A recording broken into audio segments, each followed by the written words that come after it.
Hello, everyone. This is Howard Fox, and welcome back for another episode of the Outdoor Adventure Series, the podcast that celebrates individuals and families, businesses, and organizations that seek out and promote the exploration, stewardship, conservation, access, and enjoyment of the outdoors.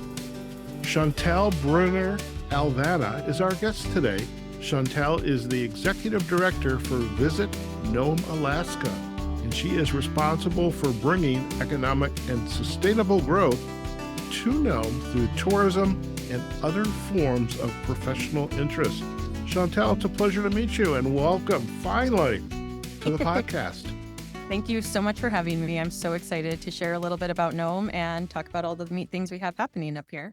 Very good. And I want you to know, I have a nice background behind me. I did a nice search on Nome I on saw that. Canva. And so I feel like I'm there. And I know I was sharing with you a year ago, literally today, I was actually in Alaska. Now you've made me like, oh God, I got to get back there. But you're in Nome, and where is Nome if I was going to be looking on the map of Alaska? Where approximately, where is it?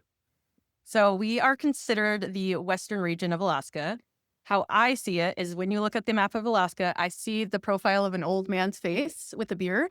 So the beard Oh, being the Aleutian Islands, the okay. chin being Anchorage and all of that, and then southeastern down here.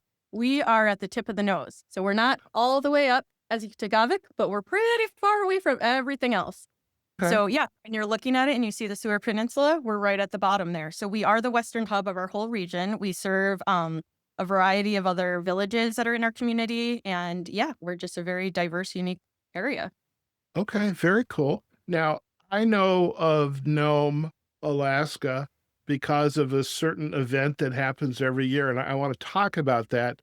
But I have a feeling there's much more to Nome than just one event. And first off, what is it like to live and work and be a part of the Nome, Alaska community? And also I mean, you are side by side with the indigenous First Peoples culture and and what goes with that, along with that. So what's this experience like for you, and how did you end up in Nome? Wow. Okay. So those are very Wow. big, different questions. Let me start with what it's like to live here a little bit, because I want to kind of funnel it out. So Alaska in general, although I almost said continental. So although part of the United States, I wish shipping companies would remember this, we are very, very, very different than what you see in the rest of what we refer to as the lower 48.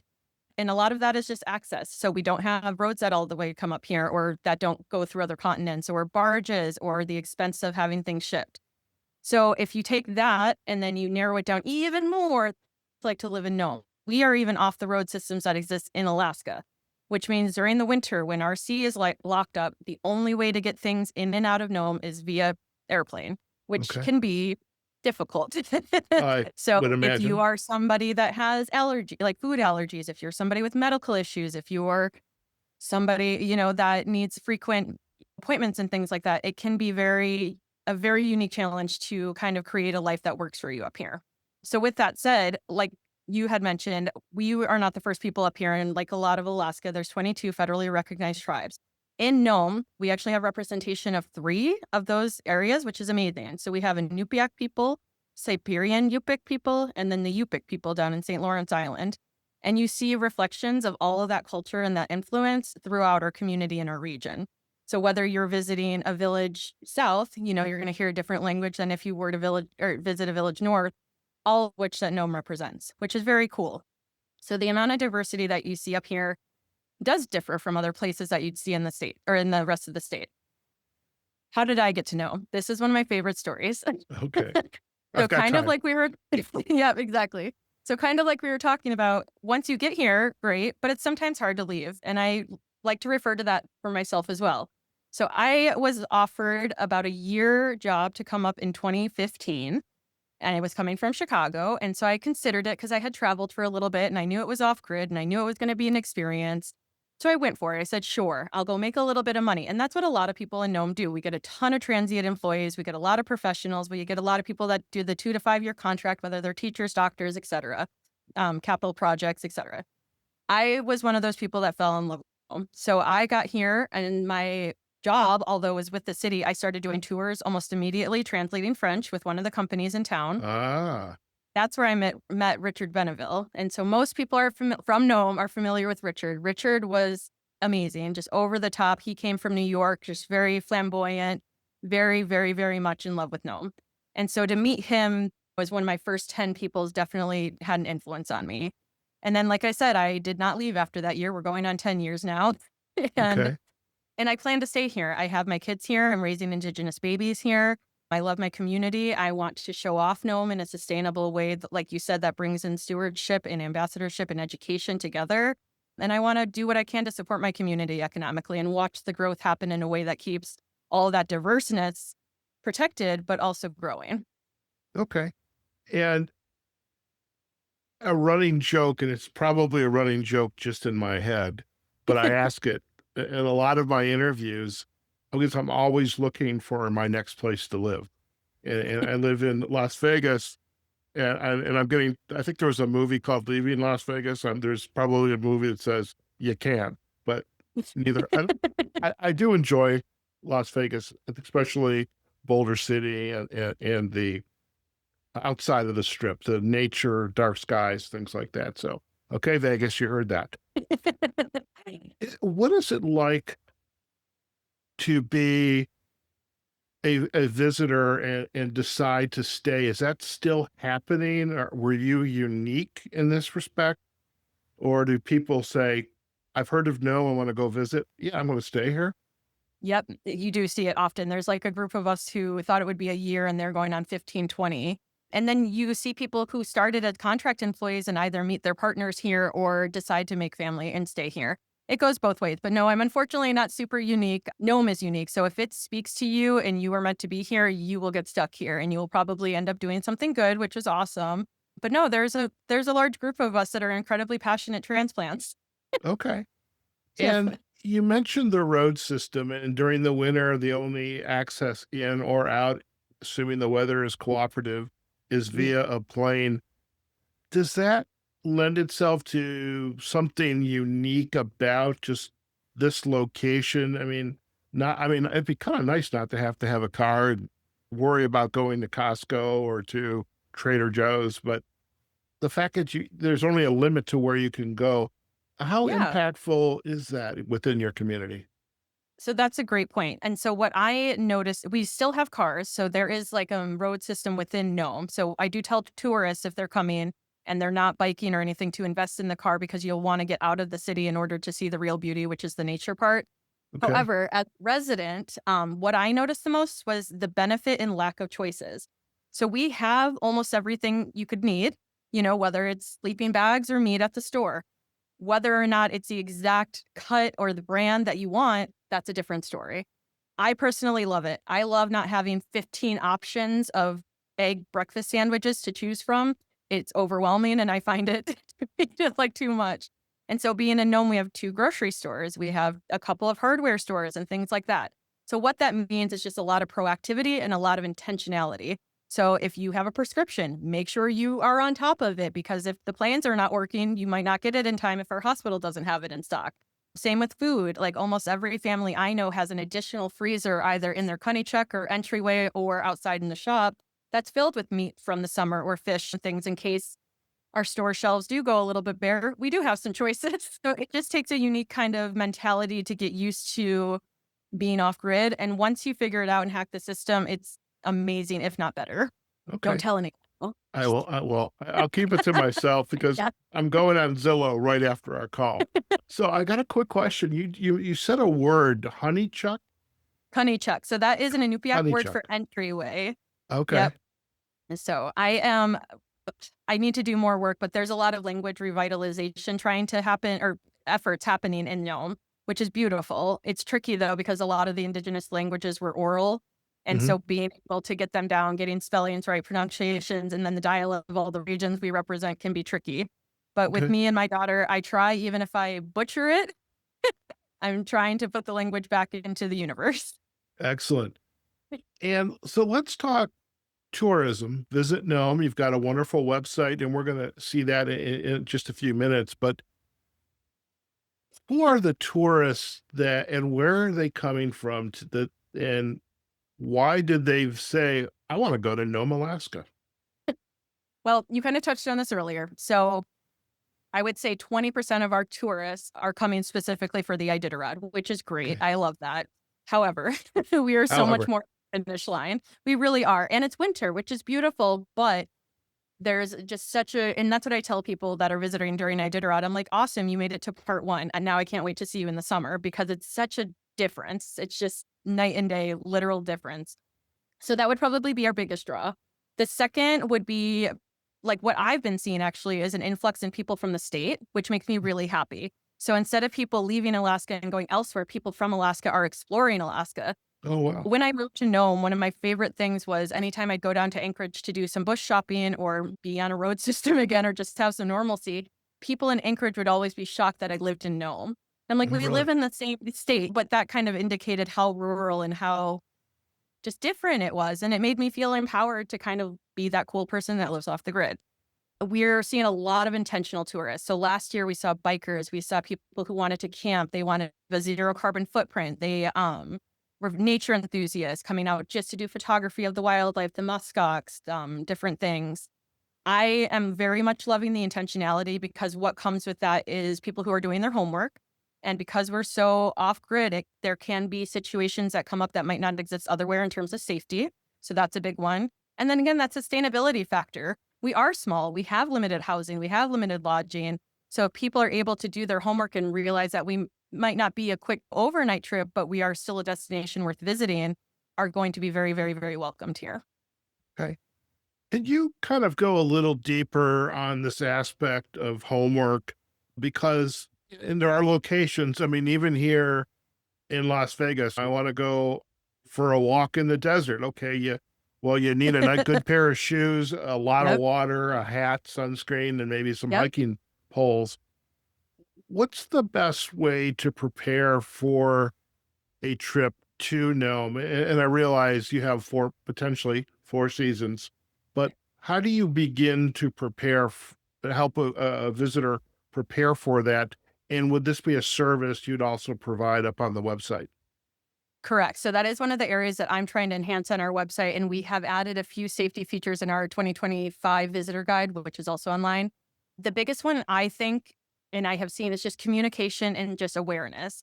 So recognizing that not all of our roads are paved. So therefore not all of our paths are paved. So if you are hiking, you are going to be on the tundra. You're going to be somewhere where you might not see another human, which is part of the appeal. But plan for that. Pack a first aid kit with you. Make sure you let your hotel know where you're going in case you don't have service.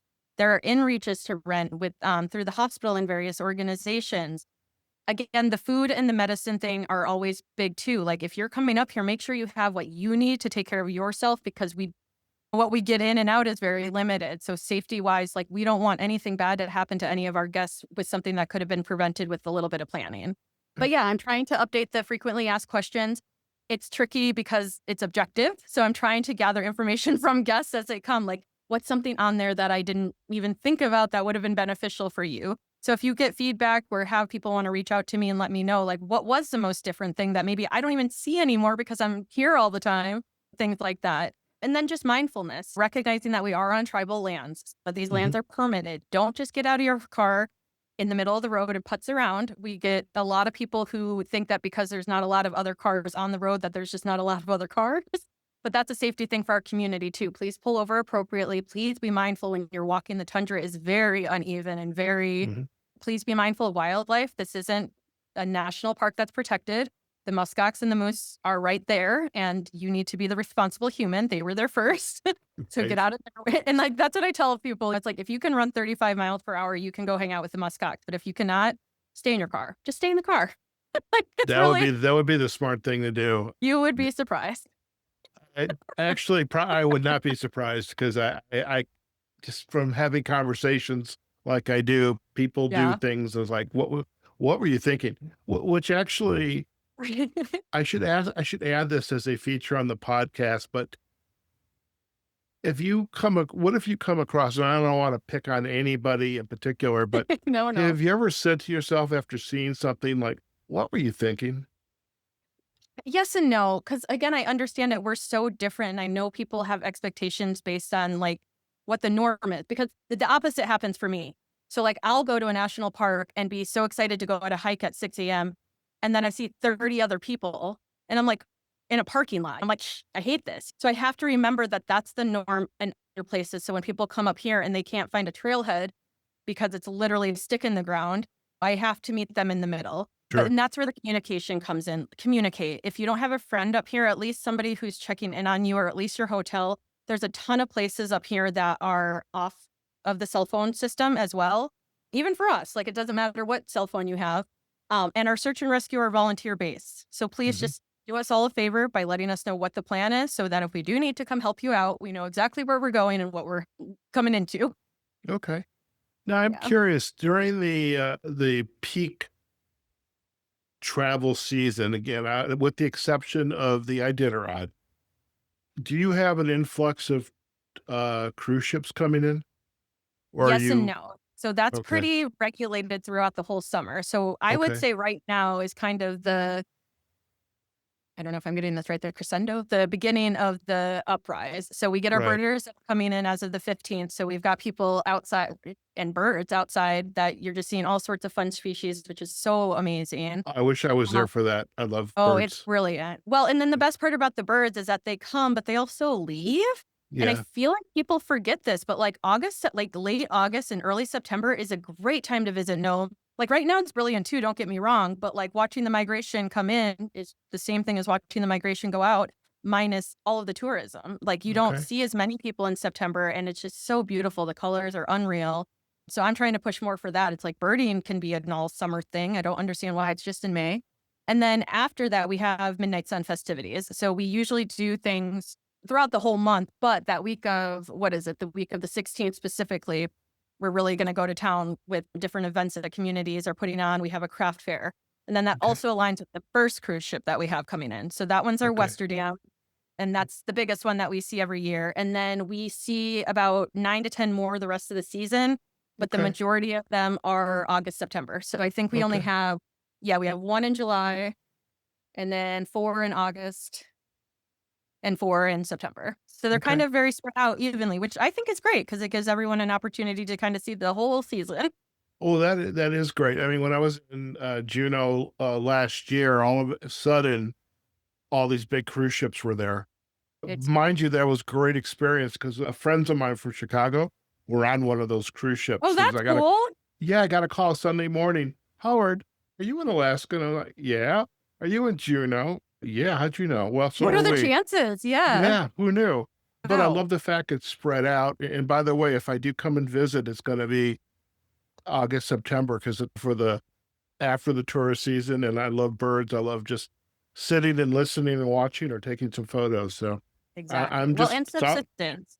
it's all The going one on. thing I really want to try to make it's kind of a tricky line. I don't want this to be like a selling point for Nome, but one of the things that makes Nome very unique is that we are subsistence based. So from the end of July through August, we are fishing, we're picking berries, we're harvesting from the tundra, we're hunting moose. Like we are filling our freezers. And so to be able to interact and engage in that alone, I think is a cool experience. But to be able to see that there's still places in the United States that really are, when I say off grid, it's not like an electricity thing. It's like we are more or less sustainable as a community, and it's pretty cool. I love that. I love that. Yeah. Before I wanna talk about the Iditarod, but before we do that, I wanna go deeper also with the community, the First Peoples community, and especially what role they're playing in this idea of promoting Nome, but also how do we help the visitor who is coming into the community to get aware of what can or can you not do? Like you were talking about the car Uh, before, you don't want to just like get out of the car in the middle of the road. yeah. What are some of the best practices, and are there places to go to get that kind of information?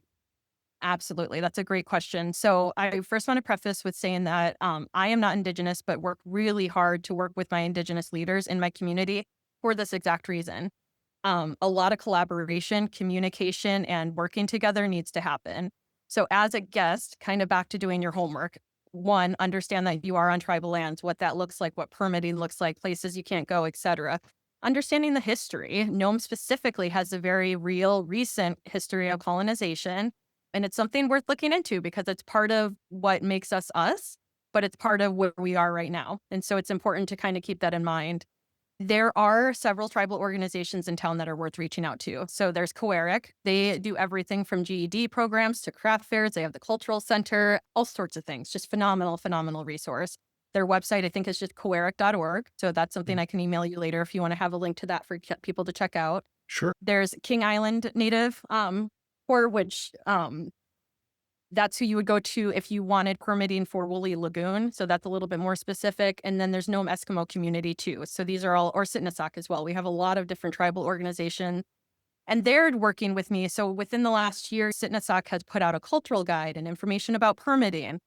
And Coeric has worked closely with me about advertising, promoting, and making sure that people have the right information. We have a lot more indigenous voices and representation in our visitor guide as well, because that had kind of been overlooked a little bit in the past.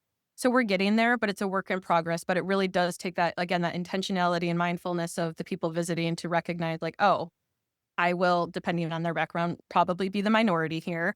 I'll see things in different languages here. I will be in a place that has a very unique history or more recent, not unique. It's definitely similar in other places, but it's very, very recent here. And I Okay. think that is a big difference that people kind of tend to forget about. Okay. Now, we do Yeah. want to make sure when we go to the website in just a second, but also in our show notes that we provide the links to those resources as well, because that'll be very important. And while I'm on that little tangent, definitely love to have photos that are available to share for our show Awesome. Of notes, course. and Okay. yeah, in addition to your headshot for our banner, but ones that really kind of give a nice cross section of Nome and the First Peoples and the residents and all the goings on.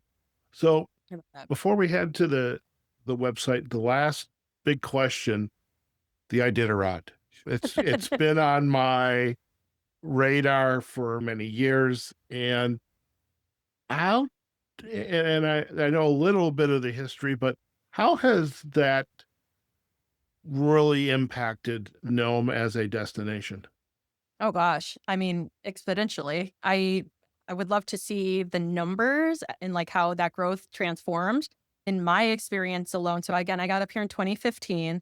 The Iditarod, when they call it the Mardi Gras of the North, like there's there's a reason for it. I had no idea.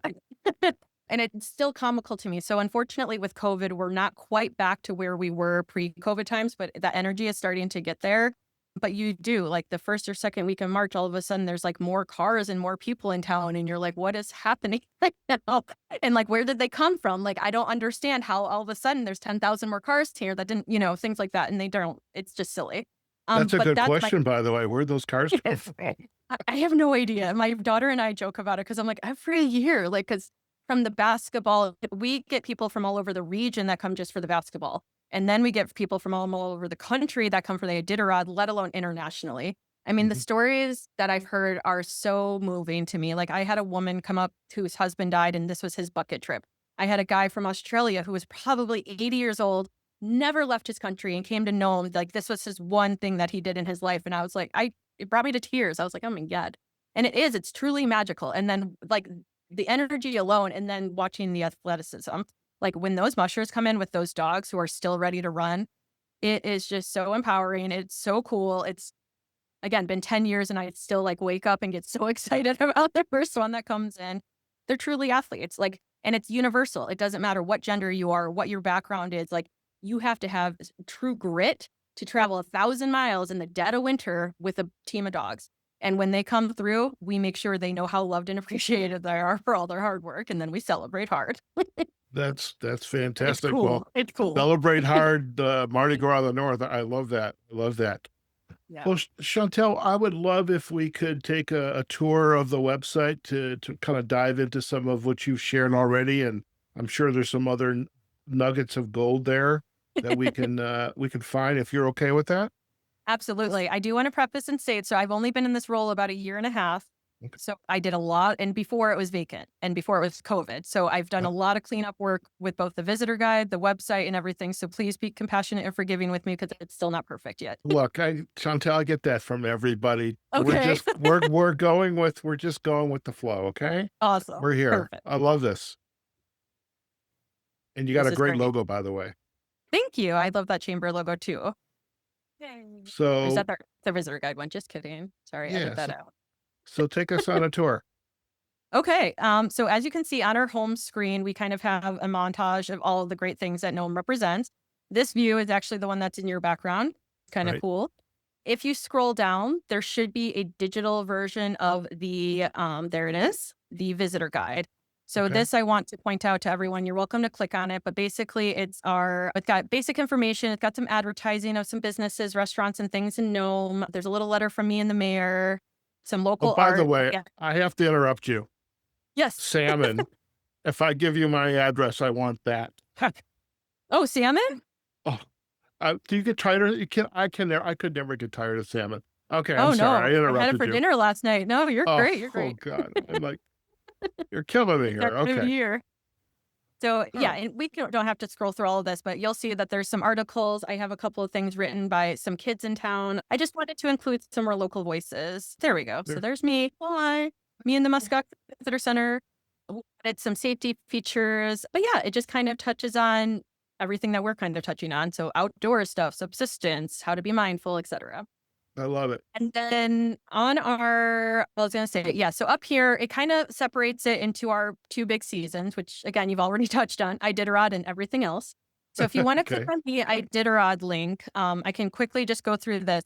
So if you're interested in coming up for the Iditarod, unfortunately, because of how small we are, it does take about a year in advance planning to get your lodging secured. Okay. So yep, keep this penciled in if you want something to look forward to eventually, but even housing. So one thing I help do every year is get community members to open up their couches to people who are desperate to come visit. Okay. And I think I was able to place 20 to 25 people last year. So don't lose hope if you don't have a lodging option, but definitely reach out. We want people to come up for the Iditarod. It's just a matter of finding places for them. Okay. So yeah, there's a ton of information on here. Like you saw, there's some links, all of the stuff. And then one thing I do like to point out, if you decide to do the Iditarod, I would suggest making an actual trip of it. So we get 2 flights a day from Anchorage, morning and night.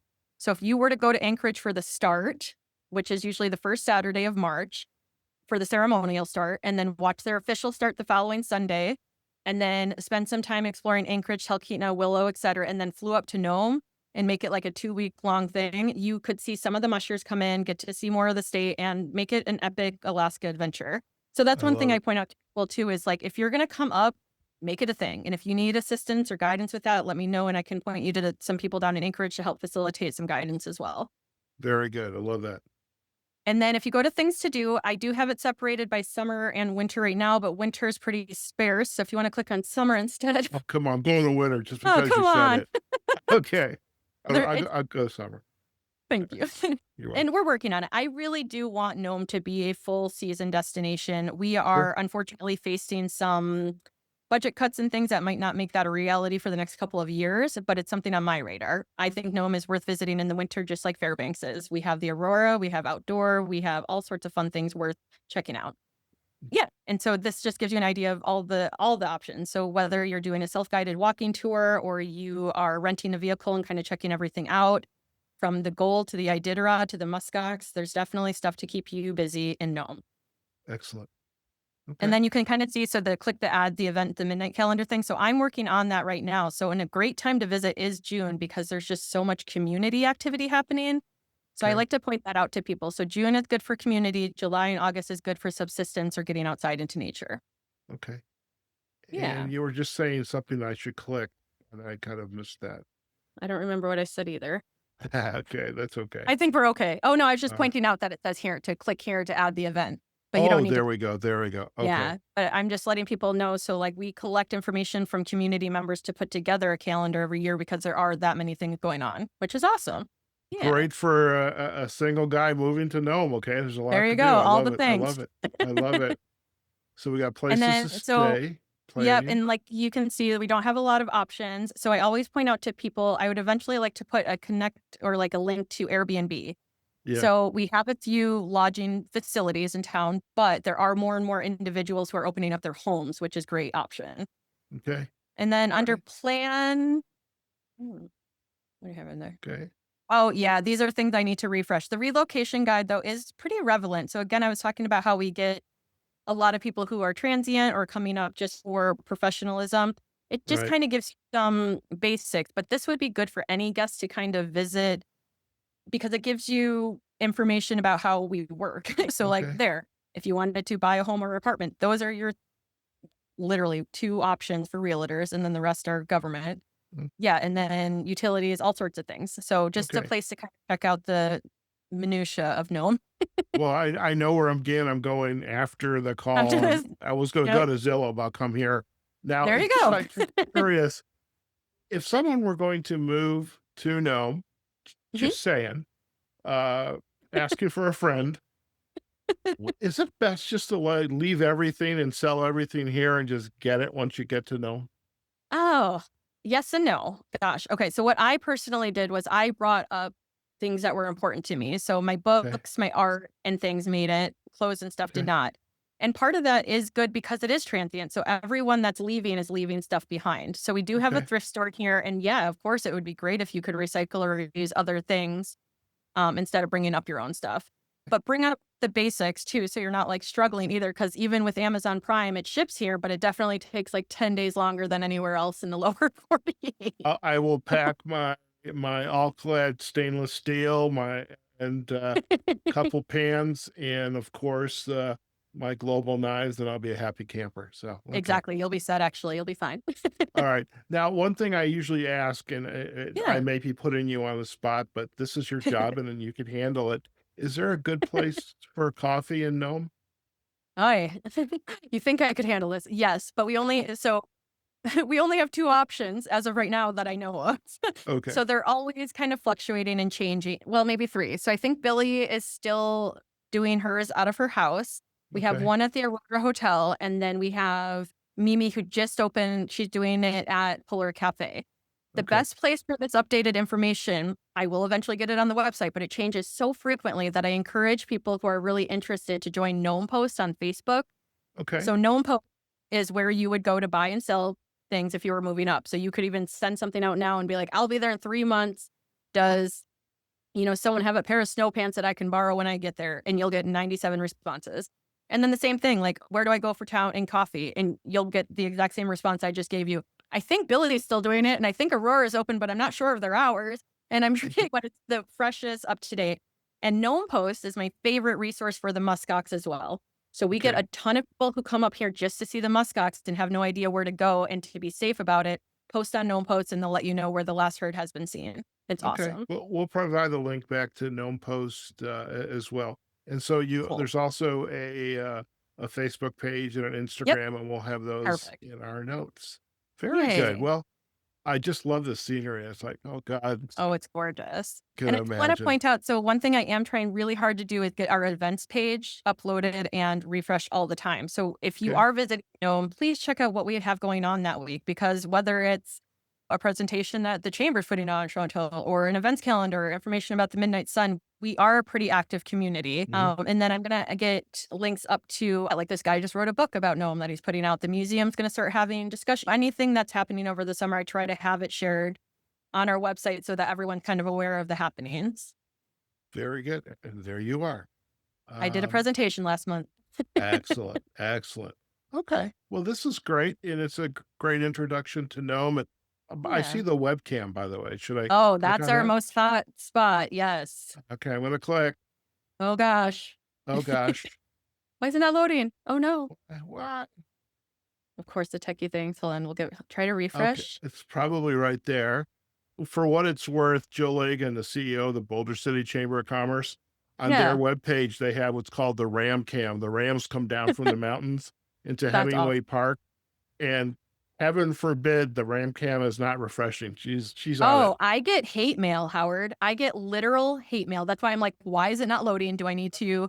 So I literally have 2 forms of internet set up at the visitor center because if our webcam is not working properly, I wake up every morning to an enormous amount of not very nice things said to me. See, that's not nice. Okay, It's well, we not. tried. Well, I was gonna say I want to make sure it's working on mine. I'm a paranoid. Okay, so I'm refreshing the page truly. Okay, Okay. let me go back. No, Let's you're just go good. You're back good. home. Yeah. Now I gotta do it one more time. Okay. All right, so it's supposed to be right there. Okay, Yeah, maybe and it's that's my okay. browser. Could be my browser. All No right, worries. so this is great. Thank you for taking us on the tour. Oh, you know what it was? Yeah. My it's my oh, what do you call those things that prevent you from opening up a web page? Oh, the blockers or whatever. I got Pop a up. blocker going here. Yep. Yep. Yep. Okay, Yep. so I hate that. it was me. It wasn't you. Oh, Okay, thank God. But I will thank say, God. so on the webcam, it is a still, it is refreshed every minute. That is the best we can do being up here. And if the fiber optic goes out and I am off the grid, I just trust that I am doing my best to get us live again. There you go. That's all you can say. That's all you can say. Yeah. Well, All right. especially during Iditarod time, because I get a lot of people that want it live, but we're not able to compete with the Iditarod's live stream. So what we have is the best that we can do. And I just need people to trust that much. There you go. All right, I Thank you. am going to stop sharing and I'm going to Okay. come back to us. Thank you for Of the tour. And I'm going to course. keep this page up because I want to go visit it like right after. Again, I'm serious. I'm always looking for my next place to live, and I just nice slower pace. All right. Totally. So I am curious, as you have been up in Alaska and in Nome for these past number of years, as you kind of look back in what you're doing now, I mean, you're part of the community. You're raising your daughter, and your knitting is there's definitely a tapestry going on here. But what's been your aha moment? Like, wow, I really get to do this because you've got a cool job, by the way. I do have a cool job. So my aha moment was when I was working at the visitor center last year. I want to preface this with saying it's so much more deep seated than that, and it does go into the tapestry of the wovenness. I was an exchange student in Belgium in 2000 to 2001. Wow, that makes me feel really old. It was a pivotal year. It was the year that the euro was changing to currencies. It was the year of the Bush score election. It shaped who I was. Not only that, but I was very underserved as a child growing up. So to have this opportunity to see the world shaped who I was. And so I've Mhm. always seen tourism as educational, et cetera. So to get to Nome and to be able to use the French I learned at 16 was phenomenal. So to get this job and be able to share stewardship and education in tourism is phenomenal.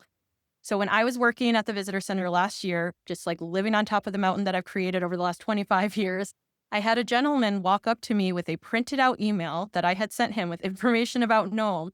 And that was my moment where I was like, oh my gosh, I'm literally doing the thing that I want to do in a place that I love. And I'm sharing education and people are actually listening and paying attention. And having that influence is paramount to me. I want to be able to keep my community safe. I want to be able to participate and be part of my community. And if we are not doing this the right way, then we won't have a community to serve. And so to see that people are actually listening was moving. So thank you. I love that. Thank you for gifting us, Oh my gosh. with that story. And by the way, there's a connection to Belgium, and this podcast is about you and Nome, so I'm not gonna. I'll wait till we're Okay, done. okay. But Next time. I have a special place in my heart for Belgium. So Oh my gosh, I love that. so what would you like to share with our listening community about your journey working up in Nome and just living? It's a remote place. You have to want to go there, and but Mhm. being able to kind of slow down and just enjoy and take it all in, and just having the lifestyle that you want for yourself and your family. What would be your insight you'd like to share? My biggest takeaway has been it's two faceted and they kind of tie in together. So living in Nome, I finally was given permission to honor the seasons. So during summertime, we are busy, we are productive, we are harvesting, we're subsisting. In the winter, we're given permission to rest. I've never lived anywhere before where I was given permission to rest. And it kind of messes with you a little bit because you're like, what do I do with myself if I'm not productive? But our entities aren't based on what we accomplish, it's based on Mhm. our experiences. With that said, winter time, my time to rest, is also my time to go get some sunshine because I am a Okay. beautiful flower. I do struggle with the darkness up here, and so Yeah. I do need to leave periodically in the winter time. Hawaii has been the place that we've been going for the last 4 or 5 years now. I Okay. never expected that I would be someone going to Hawaii so frequently because I first went to Oahu many years ago and I really did not like it. It's the opposite, it's the antithesis of what I want to do. I didn't see the sustainability, I didn't see the respect for the indigenous populations. I saw a lot of displacement and I didn't want to be a part of that. And then when I went back to Big Island and saw how they do things differently over there, I learned so much. So I actually have been working with the Hilo director, or the executive director of the Hilo Chamber of Commerce as well, to learn more because they've got 50 years on us. What have we learned? How can we protect our people? And then being in Hawaii, like I tell my daughters, whether it's lava or waves, just go with the flow. So it's a seasons, go with the flow, recognize and honor where we are right now. It's okay to rest. It's okay to be active. It's all part of the process. And I think that has really just been my biggest takeaway is honoring where we are right now and moving forward when we're supposed to be moving forward and resting when we're supposed to rest. I love that. The sentiments from my perspective or heart are spot on. So thank you Totally. also for sharing that Oh, as well. So Chantel, it's been a pleasure to have you on the podcast.